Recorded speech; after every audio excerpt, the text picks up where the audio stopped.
Good afternoon to all of you, and good morning to those who have joined, like Paul from Germany. Uh, on behalf of the National Academy of Sciences, India Daily Chapter, and MHRD-Institution Innovation Council, the India Upadhyaya College, I welcome all of you in this webinar, the second in the series of our distinguished experts. Today we have with us Professor J. Paul Attfield, who is from Centre for Science of Extreme Conditions and School of Chemistry, University of Edinburgh. And he'll be talking about the new chemistry and physics in magnetic oxides. And just a brief intro about Paul, who holds a chair in material science at extreme conditions at the School of Chemistry and Centre for Science at Extreme Conditions, University of Edinburgh. He received BA and DPhil degrees from Oxford University, and he was a co-director of the Interdisciplinary Research Centre in Superconductivity at the University of Cambridge during 1991 to 2003. He received the Royal Society of Chemistry's Meldola and Corday Morgan Medals and Peter Day Award, and he was elected a Fellow of the Royal Society in 2014 and a Foreign Fellow of INSA, that is the Indian National Science Academy, in 2019. The early research contributions included pioneering resonant X-ray scattering experiments of cation and valence ordering and studies of disorder effects in functional oxides. His current research is centered on electronic and magnetic materials, including use of high pressure methods. So I welcome Paul, and I'll just invite him to share his screen. Okay, so that's the... Yeah, you can share your screen. Okay, and I think if I then swap these, is that now clear? Is that the PowerPoint? Not yet. You just have to share the screen. Okay, sorry.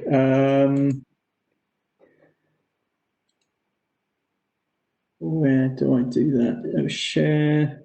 It's on the toolbar, the third icon, share content. Share my screen. And then your presentation. Okay. Is that working now or not?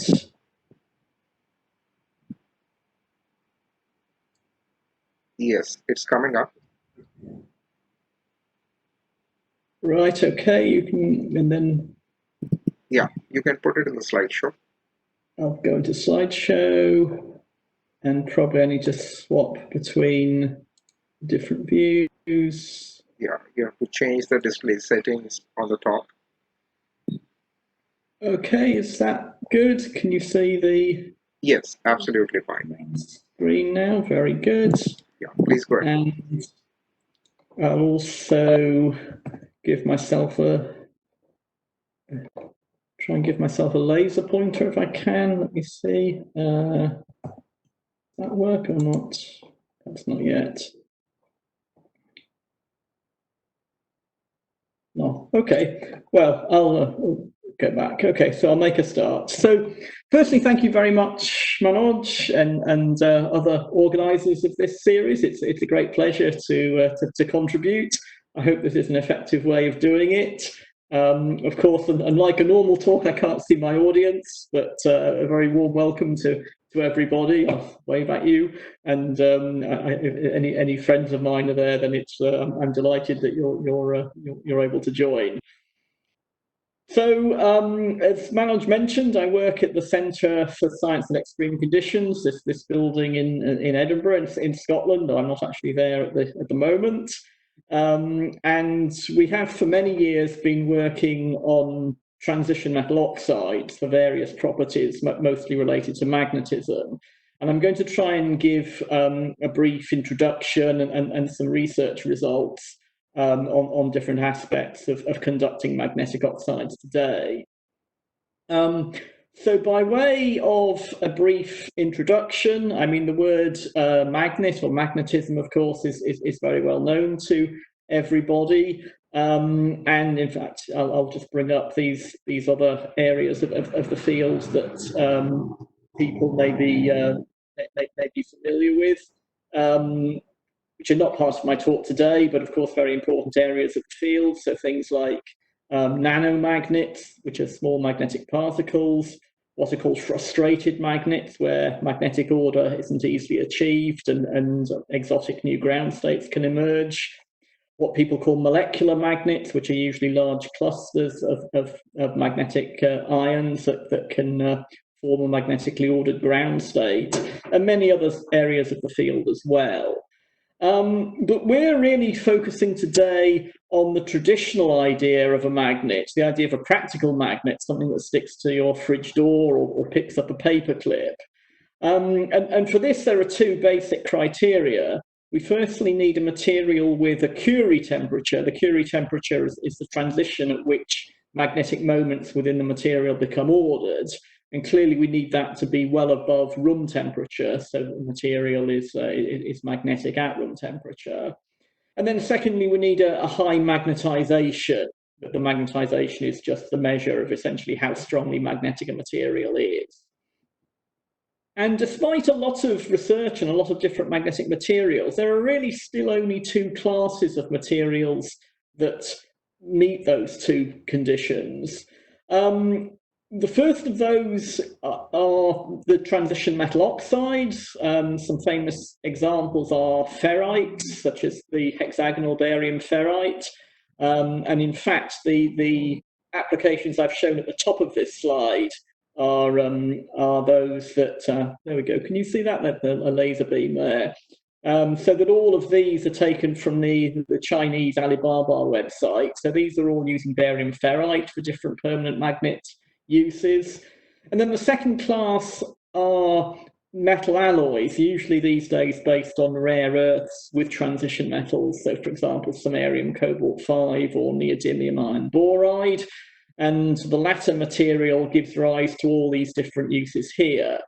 This little diagram, for example, just shows all of the places that are permanent magnets used in a typical car. So magnets really are ubiquitous.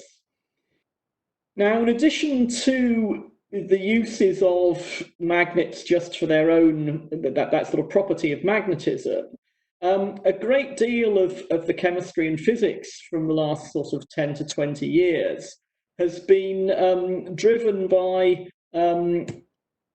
what we can call magnetism with everything. So this is a sort of little visual joke here. It's really at the expense of the Western diet. We all like chips and fried potatoes with everything. And so magnetism with everything has become a very popular sort of area, or multiple areas of research, really. And of those, perhaps the most important, it's the only one that's given rise to a Nobel Prize so far, is coupling magnetism to electronic conductivity. And this gives rise to the Magneto Resistance effect, which is where electrical resistance changes as a function of magnetic field. The very famous discovery made by Grunberg and Furt, as shown on the slide here, was the so-called GMR, giant magneto resistance effect. Originally made in multi-layers of different metals. So their original data here show layers of a magnetic metal ion and a non-magnetic metal chromium. And as you can see here, as the magnetic field is applied, the resistance decreases to as much as almost half of its value. And this is an extremely useful technology, a useful application for technology in hard disk reading, for example. And this has given rise to the modern science of spintronics, the idea of spin-based electronics. A second important group are where we couple magnetism to ferroelectric properties. This gives rise to so-called multiferroics. Again, transition metal oxides are very important in this area, such as bismuth iron oxide. The idea here is that we might be able to use electric fields to control magnetization, or magnetic fields to control polarization, so switching the magnetisation with an electric field or polarisation with magnetic field H. And again, a very useful property for practical purposes, for information storage and the like. There's then a series of other properties that I won't particularly talk about today, but just to run through them briefly as background information, coupling magnetism to the thermodynamics of the lattice gives rise to the magnetocaloric effect. So that means you can design a solid state refrigeration system using adiabatic demagnetization to cool materials down. You can couple magnetism to lattice strain, the magnetostrictive effect, and so then you can have essentially magnetically controlled actuators or piezomagnetic materials. You can even couple magnetism to the Seebeck effect, which is at the basis of thermoelectrics. So essentially, you're coupling magnetism to temperature gradient to conductivity, so-called magnetothermoelectrics. But for the purposes of today's talk, we're really just going to look at this first area, the coupling of magnetism to electronic conductivity. Although the early spintronic some materials were all multi-layers like this, it was sort of later discovered that there are a number of transition metal oxides that actually show very good spintronic properties, even though they are essential single phases, so that they're not relying on any heterostructure. And there are three basic types, or parents, as shown here.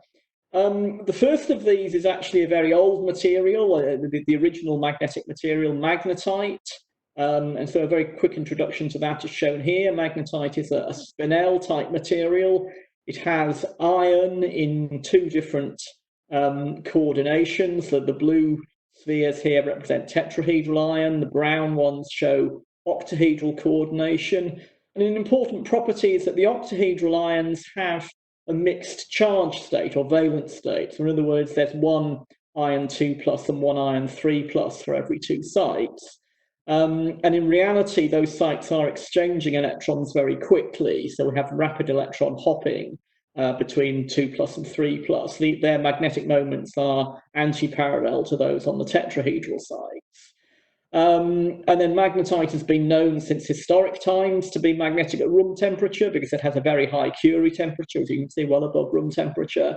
And it has a saturated moment of about 4 Bohr magnetons per Fe3O4 unit, which as you'll see, compared to other materials, is pretty good.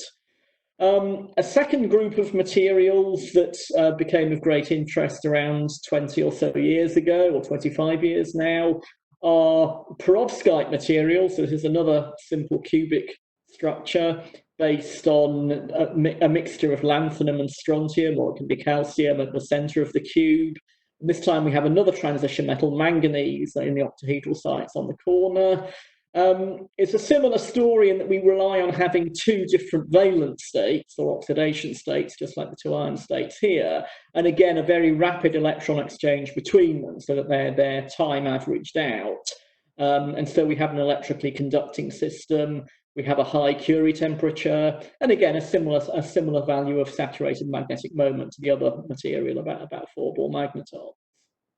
And then following on from that, around 1998, another family of perovskites, this time called double perovskites, which are based on the same crystal structure, but this time having two different transition metals, such as iron and molybdenum, which are long-range ordered, as shown by the two different colors in this picture here. And again, we have magnetic order between them. This time, instead of having two different oxidation states, we just have two different metals. And the D band, by the way, I hope everybody is familiar with these little electronic sort of cartoon pictures that I'm showing. These are always the D orbitals of the transition metals split into two sets of T2G and EG symmetry in an octahedral crystal field. And it's the EG electrons here that of the molybdenum are delocalized, essentially forming a narrow band. I mean, these are really just cartoon pictures, and of course, band theory should be used to give a proper description of the electronic state.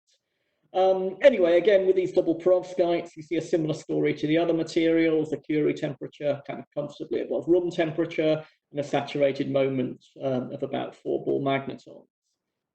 So that what all these materials have in common is that they are ferro or ferrimagnetic. They are what we call semi-metals. In other words, they're spin polarized conductors. The resistance for conduction of spin up and spin down electrons are different. Although notice that in the case of the manganites, it's the majority spin electrons, and if you like, the spin up electron up relative to the majority here are moving. Whereas in the case of both magnetite and in the double perovskites, it's the minority spin electrons. You have sort of one down spin compared to a lot of up spins. And anyway, this sort of semi-metallic behavior gives rise to large magneto resistance effects. We can have what's called colossal magneto resistance, which is very much found in the manganites. We can have tunneling magneto resistance, which is where the magneto resistance effect comes from electron currents tunneling between domains or grain boundaries, which is more typical for the double perovskite materials and also magnetite. But anyway, they're all useful in that sense that we get a magnetic field response of the conductivity. And so the research results that I'm going to show today are really coming from two different projects that have been going on in my group. The first of these will concern the double perovskites, and it's the idea of trying to make them more strongly magnetic, which I'll explain in a minute. And then the second group is going to be about charge ordering, and in fact, that's really very much around. We're going to be talking just about magnetite today. This is the first material up here. So anyway, the first theory, the idea is very simple, that the perovskite structure, which is adopted by the perovskites or the manganites or the double perovskites, we usually have a non-magnetic cation sitting at the center of the perovskite cube. So it's shown in yellow here. So typical metals that we can put there are things like calcium or strontium or barium. And these are very good at stabilizing the material. You can make calcium, strontium, or barium-based perovskites, usually by synthesis at ambient pressure, just by heating oxides together. But of course, they don't really add anything to the functionality of the material. These are non-magnetic cations. They don't have any electronic states to contribute to the Fermi level or any interesting off-center distortions for ferroelectricity. They just sort of sit there and stabilize the structure. So, of course, it would be very nice if we could replace those cations by some of the divalent transition metal ions. This graph shows the size, the ionic radii of the cations in picometers. And what we can see is that they're generally a bit smaller than calcium. So calcium has a radius of 100 picometers, whereas the transition metals are typically, as you can see, sort of 70 or 80. But the one that kind of jumps out at us as being the easiest to substitute for calcium is manganese 2+. Manganese is ideal partly because it's the largest of the divalent transition metals. You can see here it's about midway in size between magnesium and calcium. Also, it's very good from a magnetic point of view. Manganese 2+, and again, I hope students are familiar with this. If you count the d electrons, it has 5. We typically in oxides don't have large crystal field effects, so it's in high spin configuration, which means it's got the largest possible spin value for a transition metal ion. It has a spin of 5 halves. And so it's very attractive to increase the magnetization of a material by putting manganese 2+ at this site. The only downsides are, firstly, that we've got to be careful chemically to avoid oxidation, because manganese can take higher oxidation states like 3+ or 4+. And also, as we're going to see, we generally need high pressure. We have to kind of force the rather small manganese 2+ into this central A site within the perovskite cube. And so that's where the extreme conditions part of our research comes in. So this is the apparatus that we use in Edinburgh to make such materials. It's a large volume press. We have this press here is capable of delivering a force of 1,000 tons, and the sort of the piston piece here pushes down on 6 steel wedges, which contain 8 of these little cubes made of tungsten carbide, a very hard material.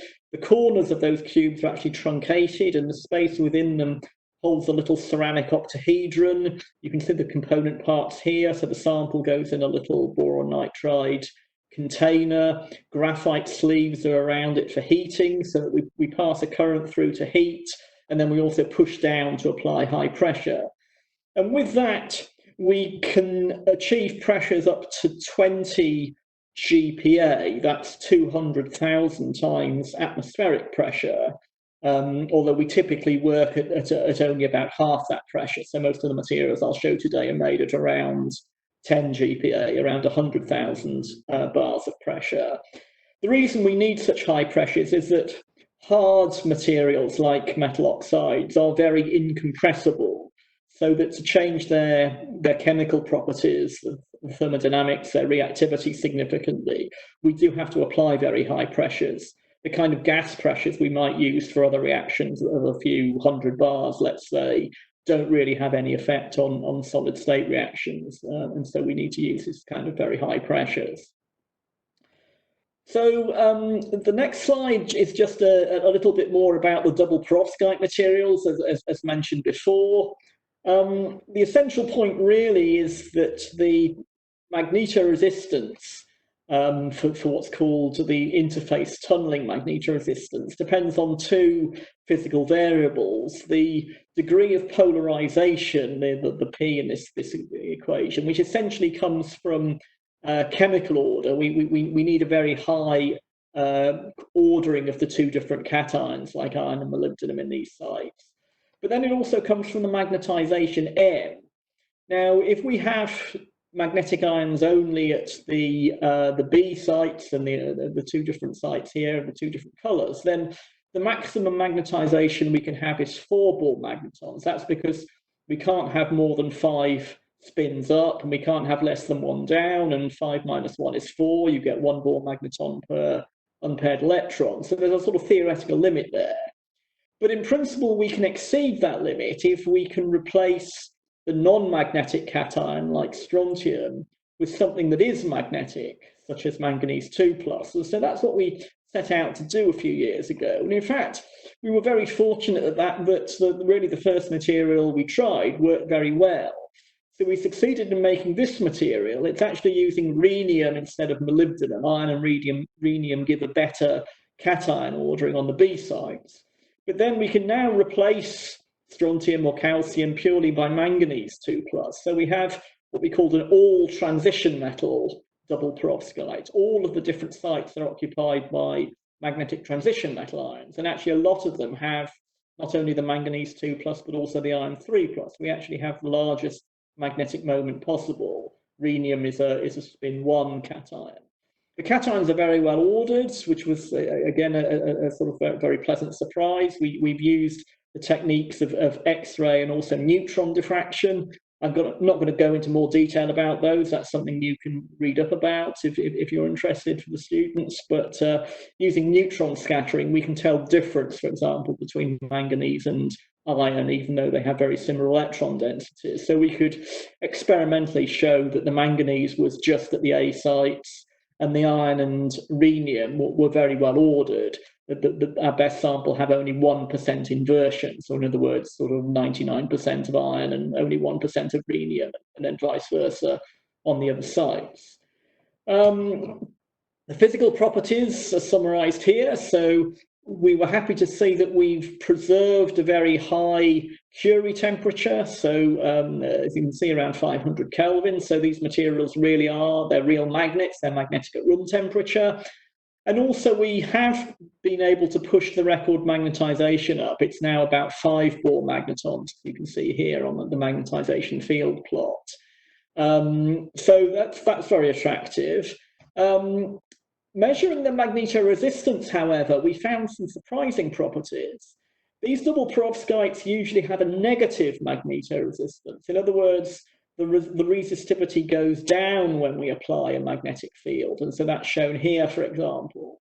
But this material had the curious effect that at low fields, the resistance hardly changes, or even as we cool down, starts to show a positive effect.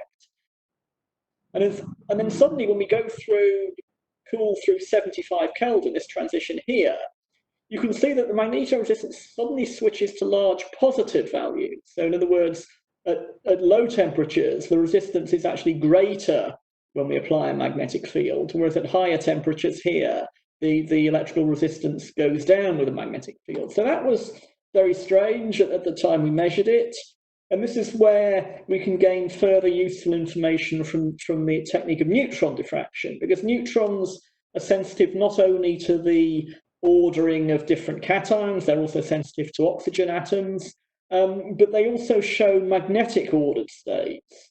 And so what we were able to determine from measuring the magnetic intensities, you can see some of the data here, these are magnetic diffraction intensities changing in different ways as the material is cooled down.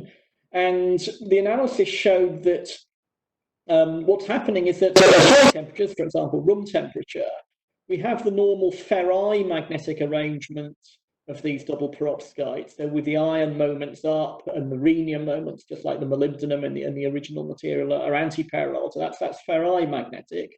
But as we cool down, the manganese moments start to order. Those are the blue ones shown here. But they order in a way that's anti-ferromagnetic. So in fact, they're not contributing any zero field magnetization. And this creates a frustration effect, because these want to go kind of up, down, but then the ions want to go up, up, and you can't sort of mutually arrange them in a way that all magnetic couplings are satisfied. And so what happens between 100 and 2 Kelvin, so this is essentially the change is showing what happens at that 75 Kelvin transition, is that we get a canting effect. The moments point in different directions. They're no longer parallel to each other.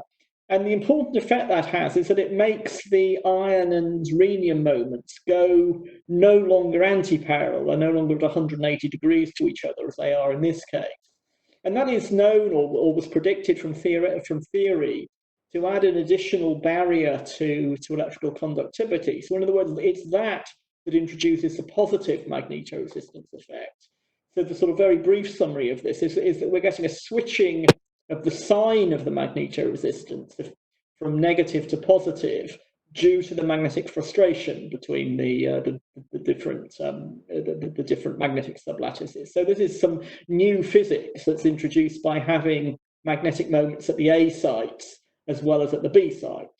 And so we published that, and actually I should point out that an independent group in America led by Martha Greenblatt also published the same results and published at the same time that we did.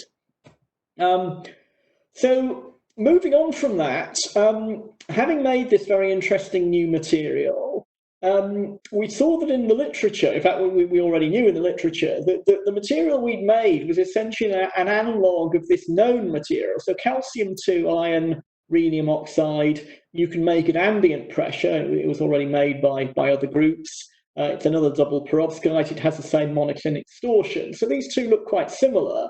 And therefore, we could try mixing manganese and calcium on the A sites to see what happens. But what we found rather nicely, rather satisfyingly, was that when we made a one-to-one combination, so if you imagine sort of heating a 50-50 mixture of those together, again, it does have to be done under pressure, we obtained a new perovskite type, which we call a double-double perovskite. That's because as well as having ordering of two different cations, so the iron and rhenium on the B sites, we also now have ordering of two different cations on the A sites, the calcium and manganese. They order in two different columns. So the calcium cations form a column going into the plane of the screen here, and manganese columns are here as well. We actually observed a similar ordering of cations in another series of sort of related manganese-based perovskites just slightly before this. And this has the interesting effect that it kind of changes the physics. We essentially get rid of that frustration effect. At low temperatures, we have we still have the high temperature magnetic transition around 500 Kelvin of the iron and the rhenium. But this time at low temperatures, we have another magnetic ordering, which is shown here from the neutron scattering, which is where the manganese moments order. The manganese columns have two different sites, so they're sort of structurally inequivalent. One is tetrahedrally coordinated and the other square planar. And the moments on those two go anti-parallel to each other. So we have a second FRSE magnetic ordering. The purple up spins are opposed by the green down spins. So we have one FRSE magnetic transition at 500 Kelvin and the second one at 70 Kelvin. But from the point of view of magneto resistance, that preserves the kind of normal negative magneto resistance effect. So we get this large diverging magneto resistance at low temperatures in this material. Now, these are some more recent results. These are actually results we've just written up during our lockdown, and so this paper is just published. Well, as you can see here, just a few weeks ago. So that in fact we had explored more widely the calcium, manganese, iron, rhenium oxide solid solution series. But in fact, what we found is that really there's only very small ranges of solid solution in the system. So despite the fact that the two N members, so this is pure manganese, 2 iron rhenium 06, pure calcium at this end, you could introduce just a small amount of a small amount of calcium for manganese here, or at this end of the series, a small amount of manganese for calcium. And then in the middle, you just have a rather small region where you can have that new double-double, the DDP structure, double-double perovskite. But actually, in most of the rest of it, you simply get a two-phase mixture of double and double-double perovskites.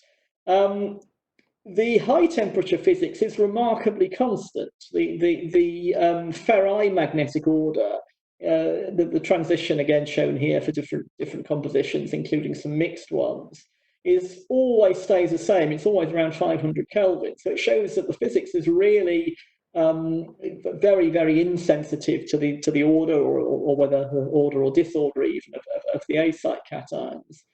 At low temperatures, we have this kind of manganese spin order, which of course is the strongest for the pure manganese material and then sort of gradually fades away as we go across both series.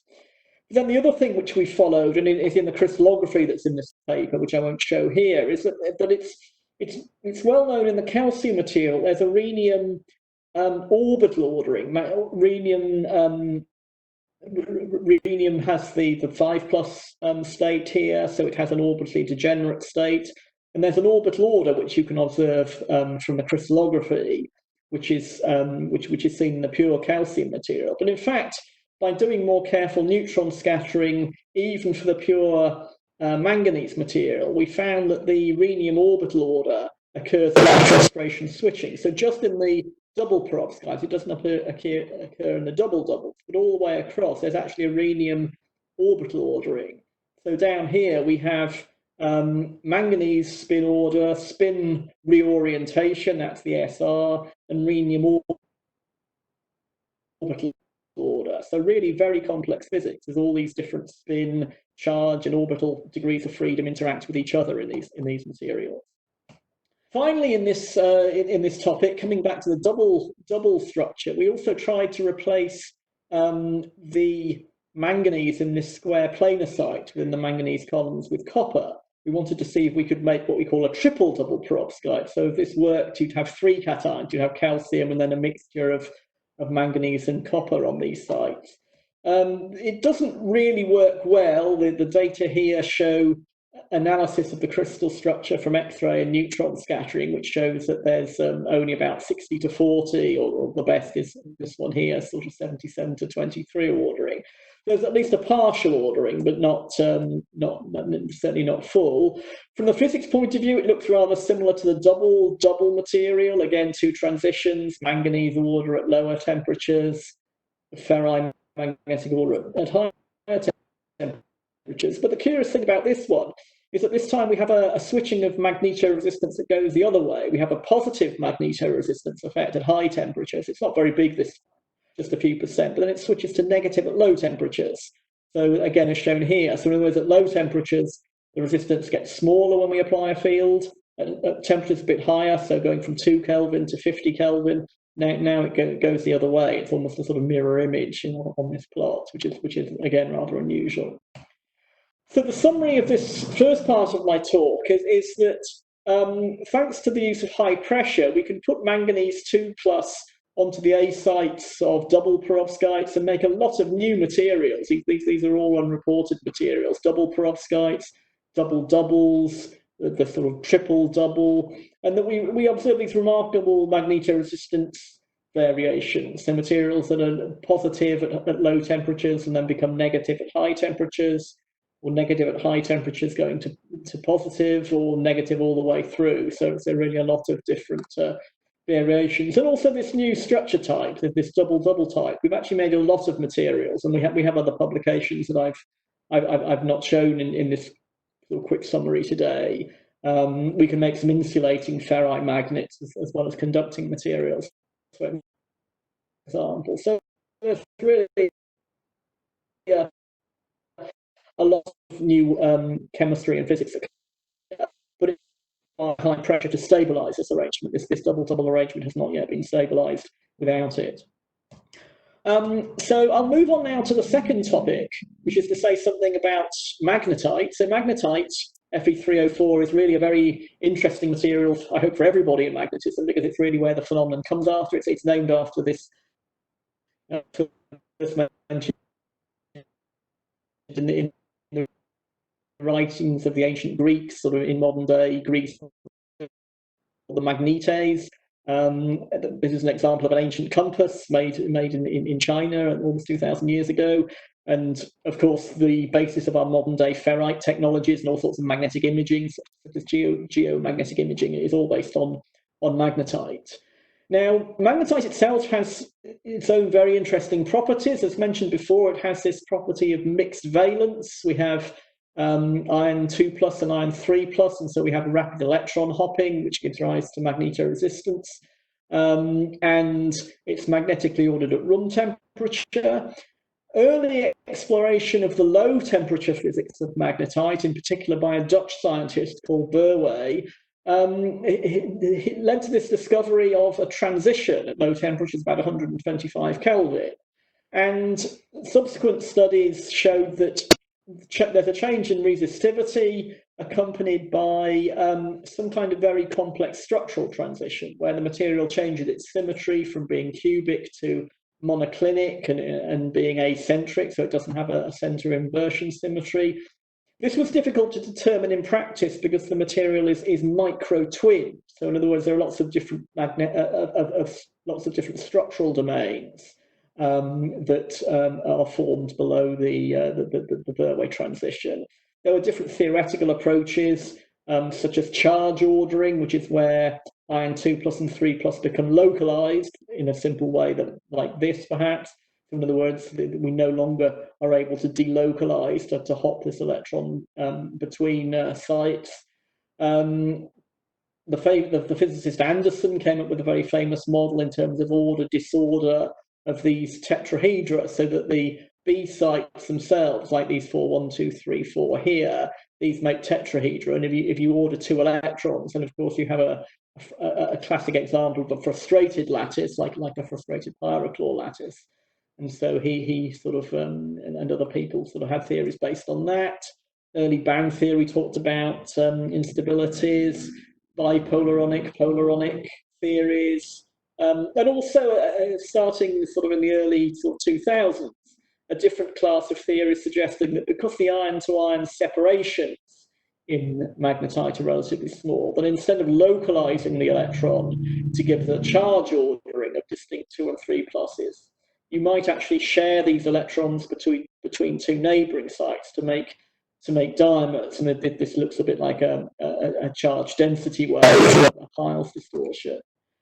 So working with two very clever former graduate students of mine, Mark Sen and John Wright, and really this was a lot of hard work by them over several years, we were able to solve the very complex low temperature superstructure of magnetite. I'm not going to go into the details here.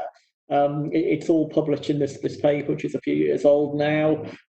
Essentially, what we found is that there are 16 inequivalent sites for the octahedral ions. And a plot like this does sort them into two different groups. So there are ones that this is showing a radial distortion. In other words, it's really just showing big or small. So essentially 8 sites are the smaller. And then the vertical scale here is showing a Yarn-Teller distortion. This is associated with orbital ordering. And iron 3 plus has a non-degenerate state. So we expect no Yarn-Teller distortion. So essentially these 8 are identified as being like iron 3 plus. These 8 here, they're bigger and they have a significant negative Yarn-Teller distortion on this axis, identifies them as 2 plus. So we do have a charge ordering like this, blue and yellow showing 2 plus and 3 plus.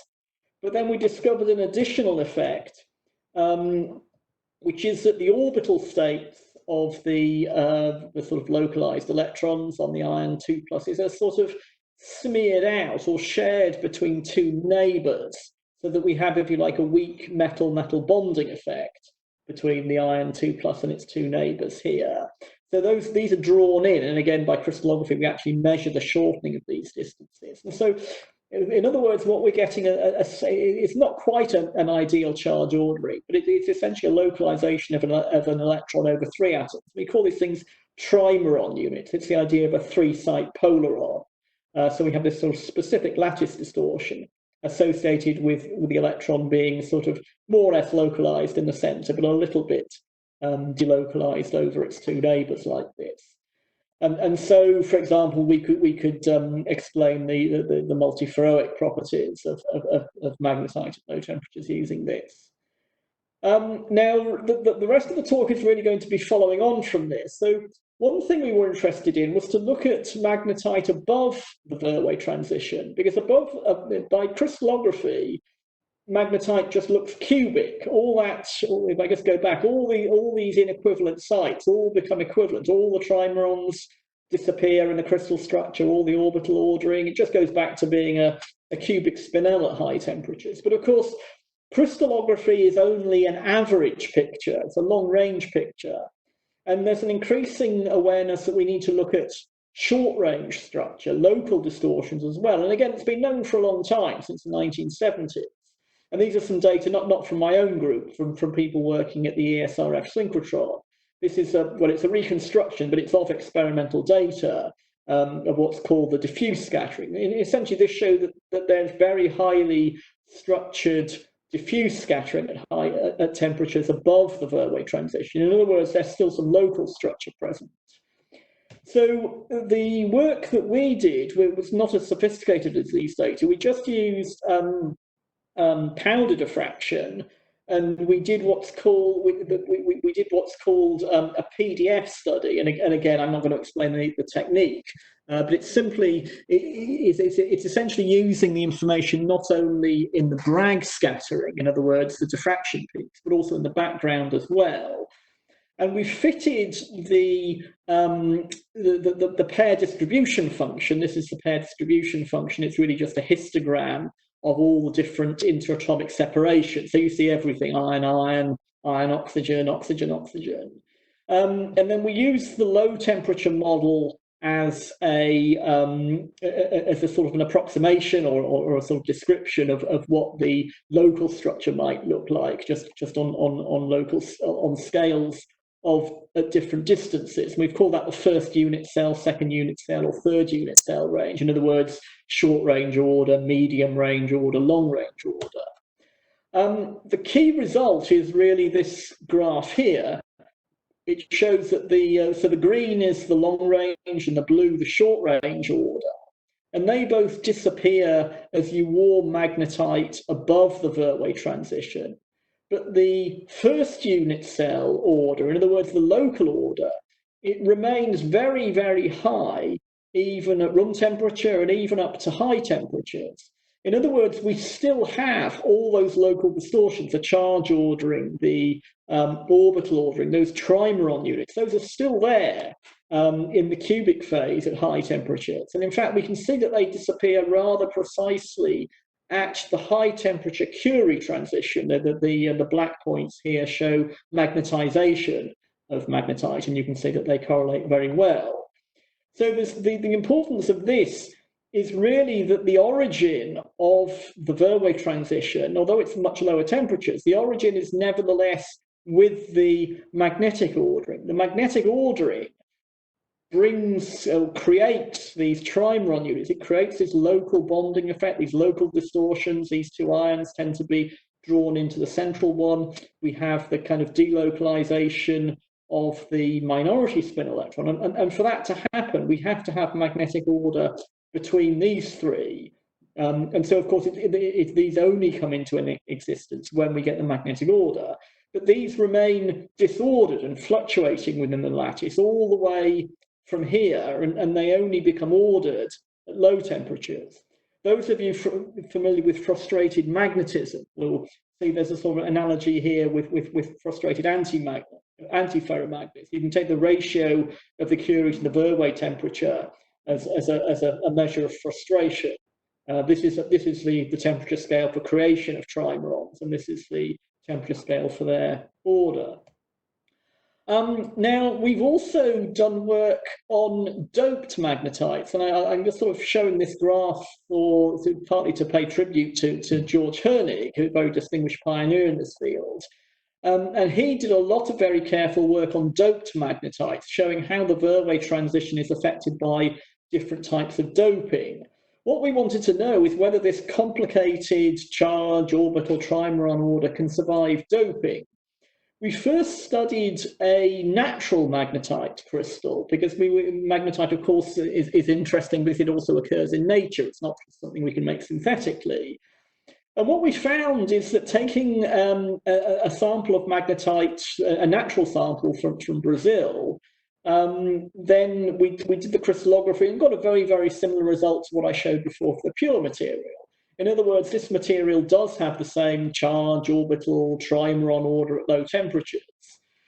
The scientific significance of that is that although any sample on Earth will never be cold enough to be, will never naturally be cold enough to be in the Verwey state, out in space, we know that there's a great deal of magnetite. We know that because it's often found in different types of meteorites, these ones called chondrites, that falls to Earth sometimes.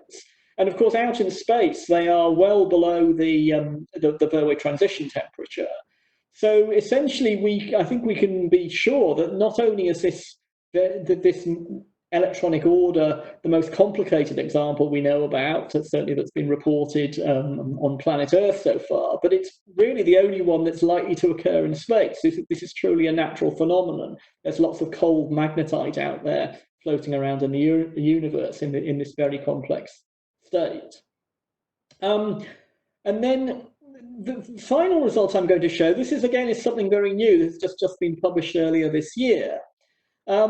Is that we've now moved on from that natural sample, and we've compared rather carefully crystal structures of the original pure magnetite with two that we made ourselves. One which is iron deficient, which has a doping, as you can see here, of about 1%, and then where we actually added some zinc to further increase doping to about 2%. We found that we preserved the crystal structure in all of these things, so it's the same sort of monoclinic superstructure, all this stuff is the same.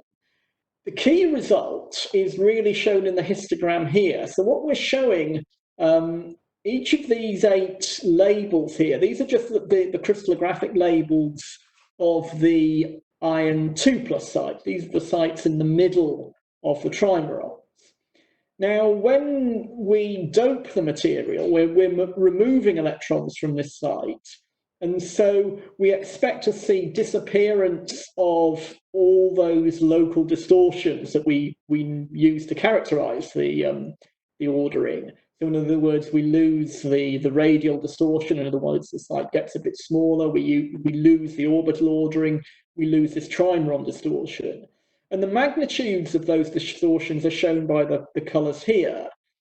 And so, in other words, the more that we expect them all to be positive on the way these things are plotted, as you can see they generally are.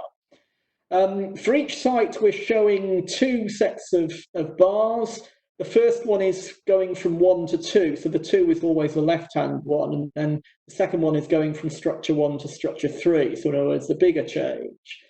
And what we can see, I think, immediately by eye is that all of these things are about the same. There's no great difference in the magnitude, except for one case, which is that we're going to the more doped material. For this one site, we get a much larger change of all the radial, the Yarn-Teller, and the trimeron distortions.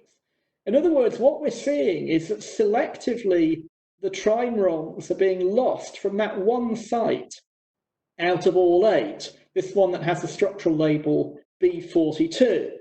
Now, that's a remarkable result in several ways. Firstly, it's notable because when we first published this charge order of structure of magnetite, we noticed that one of these trimerons is different to the others. What makes it different is that the other trimerons are all an iron 2+ and then 2 3+ at either side, but actually this one isn't. It actually uses a d orbital from another iron 2+. So it's sort of the end of this trimeron is the same as the center of the trimeron next to it. If you like, it's a bad trimeron or an anomalous trimeron. And so what we're seeing in this new result is that actually that trimeron is selectively lost or destroyed. We can give a simple physical explanation for that. It's simply lowering of electron-electron repulsion. If you like, you've localized electrons on these two sites, and so we have a greater degree of repulsion than you would in other places in the lattice. So first of all, it's remarkable that we see the thing at all. We're seeing this at an absolutely tiny doping level. We're only doping by 2%. So in fact, we're not even oxidizing all of these sites within the unit cell. We're only oxidizing about 0.7 out of 4 in total. There's 4 times 8 in the whole unit cell, but there are 4 of that structural type. So we're only making a very, very tiny change to the structure. And there's certainly no material I'm aware of where you can get a regular doping of a charge-ordered lattice. If you like, this is what we've called a charge order within a charge order. We already have all this complicated charge ordering going on, but then when we do the doping, we're actually selectively oxidizing just one site out of all of them.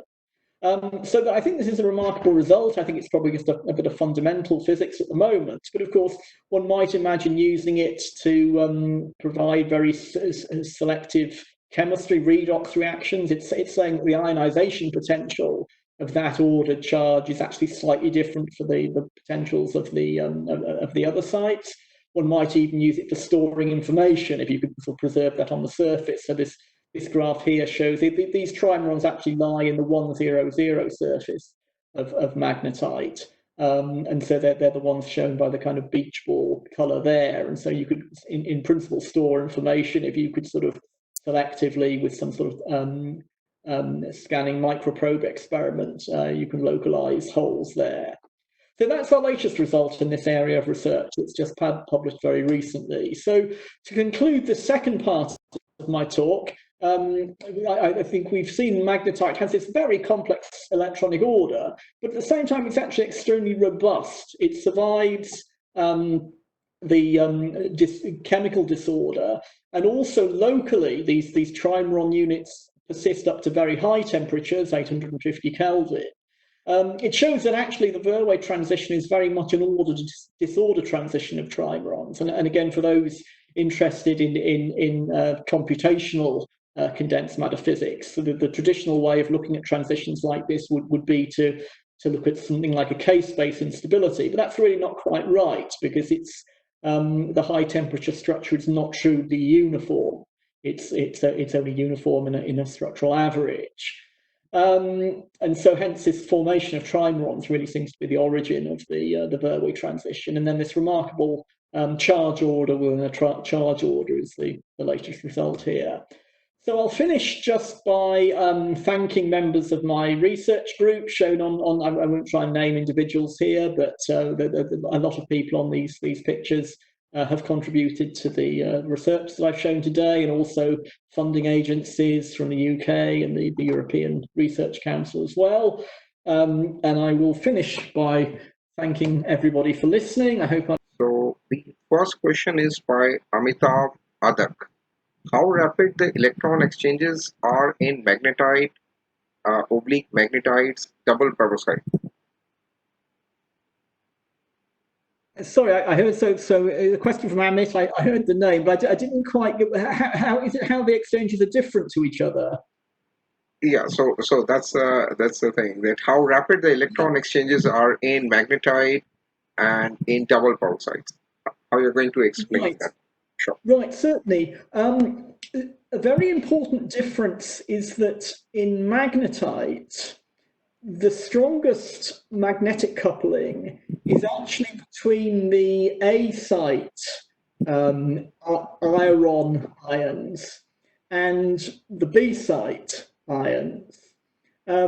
It's not very exciting in the sense that it's an antiferromagnetic coupling, but it's that then effectively couples all of the B sites parallel to each other and allows electron exchange to occur.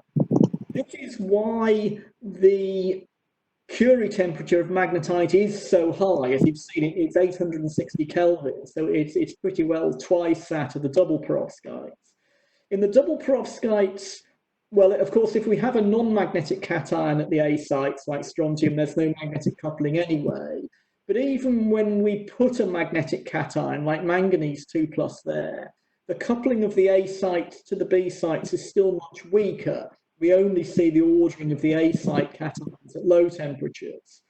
So the spinels, like magnetite, are really set up for these very, very high Curie transition. And that's, if you like, why magnetite is such a good magnetic material, even at ambient temperature. It's very strongly magnetic. Okay, okay. So the next question is there any demonstrative example of functional circuits using molecular metal oxides connecting self-assembled molecular metal oxides into top-down approach, as this will help in achieving the molecular limit in data storage and processing? Right, there certainly are demonstrations. I mean, I should say I'm probably not the right speaker to answer that, because that's not my own field. People are using things like Langmuir Blodgett films, or just depositing layers of molecular magnets on top of a suitable substrate. And are trying to make addressable qubits by doing this. There's certainly demonstration that coupling occurs in bulk techniques such as EPR, and I think now with some AFM, antiferromagnetic probe microscopy and the like, it can be done. I think we're still a little way away from technological application. So actually realizing that enormously high information density is not there. But I think there's a very, very good chance it can be. And so there's certainly an open question as to whether that replaces the more traditional magnetic particle-based technologies in the future. We'll have to see. Okay, okay. So I'll take up there are three more questions. Are the electron exchange times order of femtoseconds or attoseconds?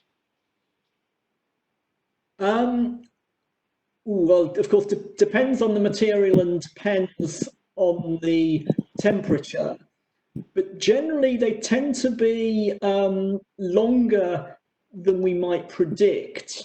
And I think that, at least for magnetite, we now understand why that is. And it's because of the local structure. Magnetite, I mean, there's been a long discussion as to whether magnetite at high temperatures, meaning room temperature, is genuinely metallic, or whether it has a very small band gap. Calculations always predict that it is that it's a spin polarized metallic conductor. But of course, those calculations are assuming that the lattice is regular. Experiments show that there is a small gap of about 50 millielectron volts. And I think we rationalize that just because of this recent discovery that actually there is still local structure present. There's local structural disorder present. And so then electron exchange times actually become a lot slower. It probably is rapid electron hopping rather than true itinerant electron behavior. Okay, okay. So the next one is by Sucheta Juneja. In metal oxide semiconductor field effect transistors, oxides are used as gate dielectrics. Whether the oxides can be used as channel semiconductors, why zinc oxide, that is in the case of thin films, becomes a semiconductor when zinc is a metal, whereas zinc is a metal. Right, that's a very good question. So zinc oxide is a very famous example of a semiconductor. Although, as the question setter quite rightly points out, zinc has a fixed oxidation state. It's not like iron or manganese. The reason is that zinc oxide can be slightly non-stoichiometric. In other words, it's not exactly zinc 1.0, oxygen 1.0. Zinc oxide can have a slight excess of zinc atoms, and this has been studied for a long time. It effectively gives an N-type, a negative doping of the material, and so zinc oxide is then actually a wonderful semiconductor, but both as a dielectric, but as a semiconductor, also very good for optoelectronic applications.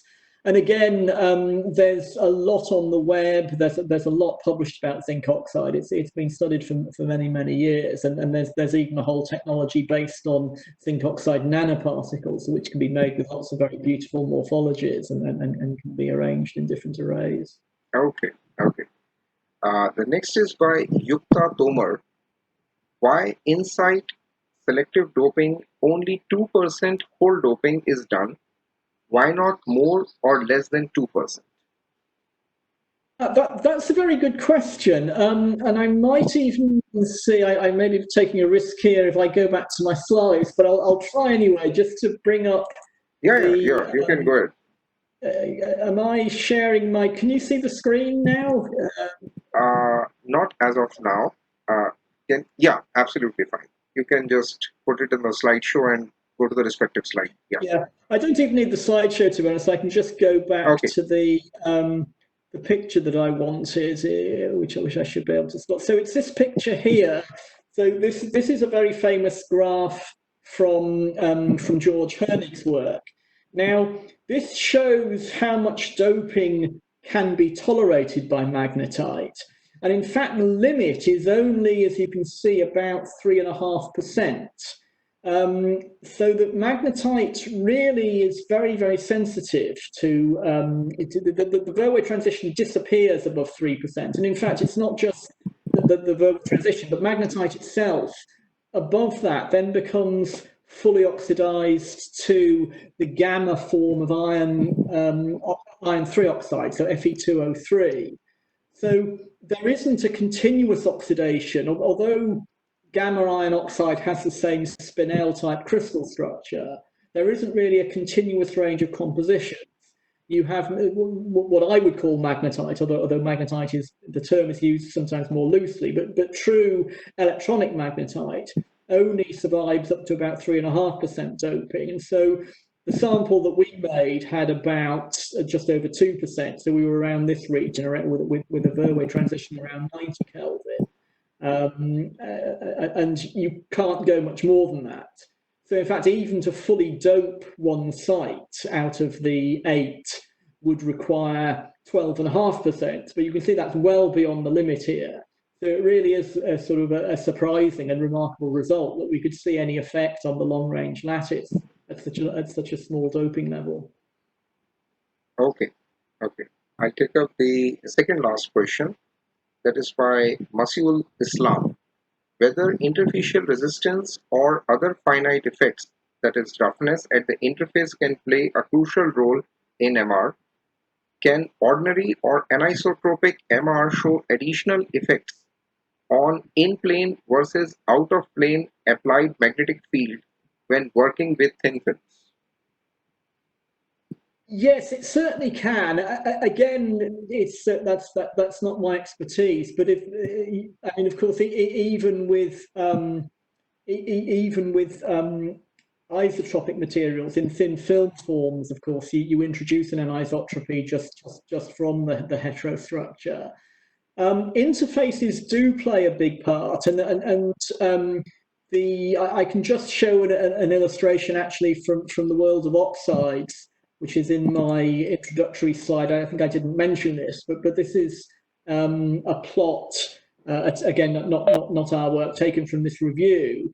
So this is showing the difference between with and without a grain boundary in films of the original strontium iron oxide, strontium iron molybdenum oxide, so that you can see that when there's no grain boundary, we're getting an effect of, say, about 1% this much field, but the effect is doubled when you do have a grain boundary present. This is why this material, it's very much a tunneling magneto resistance.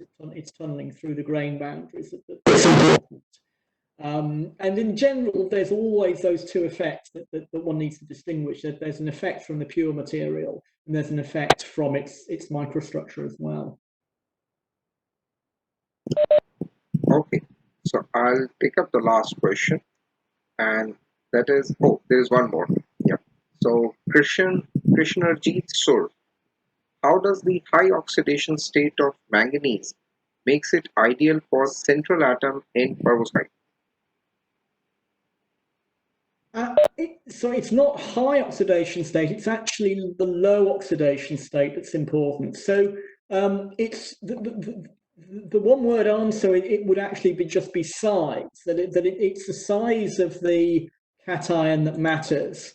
So if I just come back to here, the important thing about the perovskite structure, or indeed a double perovskite structure, is that what we call the A site cation, the yellow one shown here, has to be much larger than the B site, because in an ideal perovskite, when the perovskite's undistorted, this A site actually has a 12 coordination. It's actually coordinated to all 12 of these oxygens around it. And so perovskites that are made at ambient pressure usually have very large cations, such as the alkali metals, these larger alkaline earths, or also lanthanide cations, whereas the B sites are much smaller. Now, the 2+ cations of transition metals are already pretty small. They're essentially too small to put here at ambient pressure. With high pressure, we can put the low oxidation states of manganese, but if we went to higher states of manganese, 3+, 4+, the size gets smaller and smaller. And so then it's more and more difficult, essentially requiring more and more pressure. There are examples of manganese 3+ at the A sites, but nothing beyond that for 4+, 5+, 6+ states of manganese. They can go to the B sites, but not to the A sites. Okay, okay. So that was the last question. Yeah.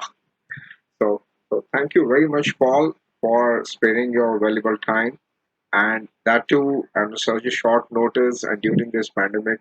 Any last word from your side? Then I'll give my concluding remarks. Yeah. No, if any student wants to ask any questions by email, they can do that. I guess they have your address, and you can forward things. I'll be happy to respond to anybody, and I hope it's been interesting and useful for everybody. So thank you. Sure, sure.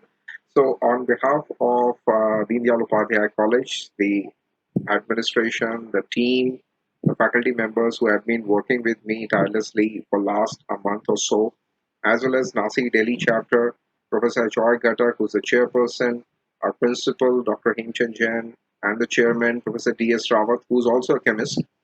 I thank all the attendees and I would like to share it with you, Paul, that the total number of attendees were around 320, and they were not only from India, they were from abroad also. And lot many attendees have been asking this question that whether I'll be sharing the presentation or the recording.